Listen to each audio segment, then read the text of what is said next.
Item hashtag SCP-106. Object Class, Keter.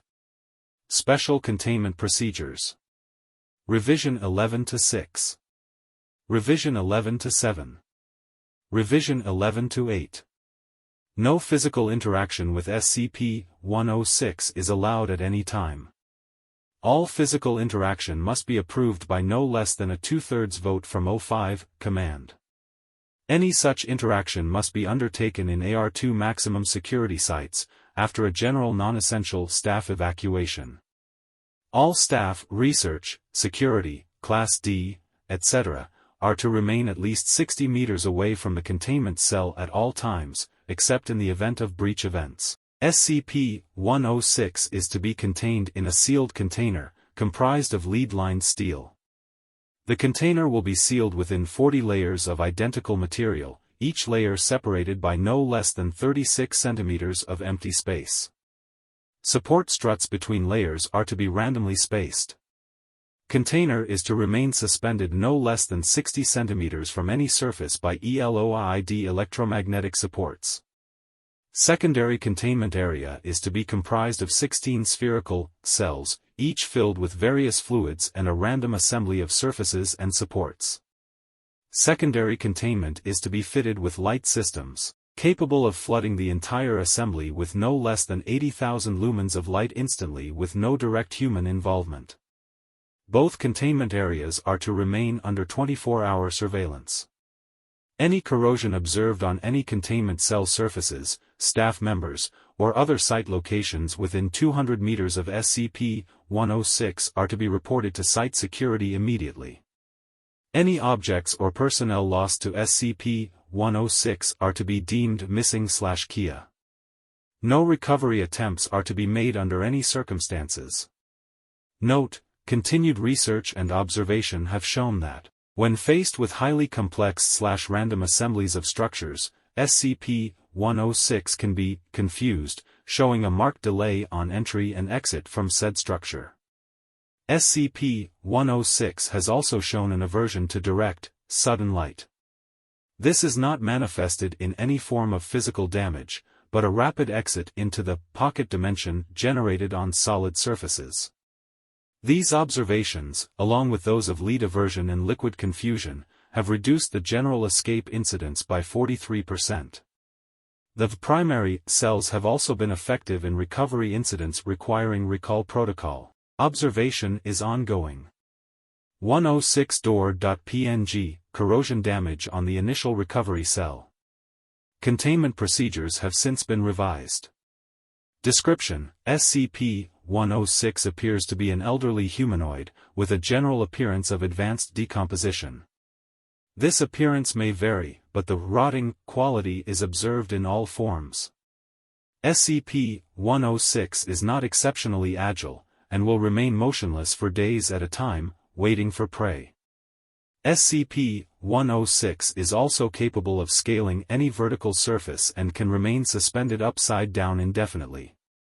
When attacking, SCP-106 will attempt to incapacitate prey by damaging major organs, muscle groups, or tendons, then pull disabled prey into its pocket dimension. SCP-106 appears to prefer human prey items in the 10 to 25 years of age bracket. SCP-106 causes a corrosion effect in all solid matter it touches, engaging a physical breakdown in material several seconds after contact.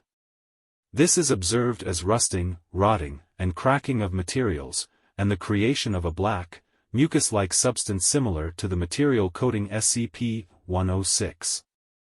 This effect is particularly detrimental to living tissues, and is assumed to be a predigestion action. Corrosion continues for 6 hours after contact, after which the effect appears to burn out. SCP-106 is capable of passing through solid matter, leaving behind a large patch of its corrosive mucus. SCP-106 is able to vanish inside solid matter, entering what is assumed to be a form of pocket dimension. SCP-106 is then able to exit this dimension from any point connected to the initial entry point, examples, entering the inner wall of a room, and exiting the outer wall. entering a wall, and exiting from the ceiling. It is unknown if this is the point of origin for SCP-106, or a simple lair created by SCP-106. Limited observation of this pocket dimension has shown it to be comprised mostly of halls and rooms, with data expunged entry. This activity can continue for days, with some subjected individuals being released for the express purpose of hunting, recapture, data expunged. Addendum. SCP Review Notes. Due to the exceedingly difficult-to-contain nature of SCP-106, SCP is to be reviewed every 3 months or during a post-breach incident. Physical restraints are impossible, and direct physical damage appears to have no effect on SCP-106. Current SCP, as of // revolves around basic observation and immediate response. Previous, more proactive special containment procedures have been recalled due to the events of breaches, and Notes on Behavior. SCP-106 appears to go through long periods of dormancy, in which it will remain completely motionless for up to 3 months. The cause for this is unknown, however, it has been shown that this appears to be used as a lulling tactic. SCP-106 will emerge from this state in a very agitated state, and will attack and abduct staff and cause gross damage to its containment cell and the site at large. Recall Protocol, data expunged. SCP-106 appears to hunt and attack based on desire, not hunger. SCP-106 will attack and collect multiple prey items during a hunting behavior event, keeping many alive in the pocket dimension for extended periods of time.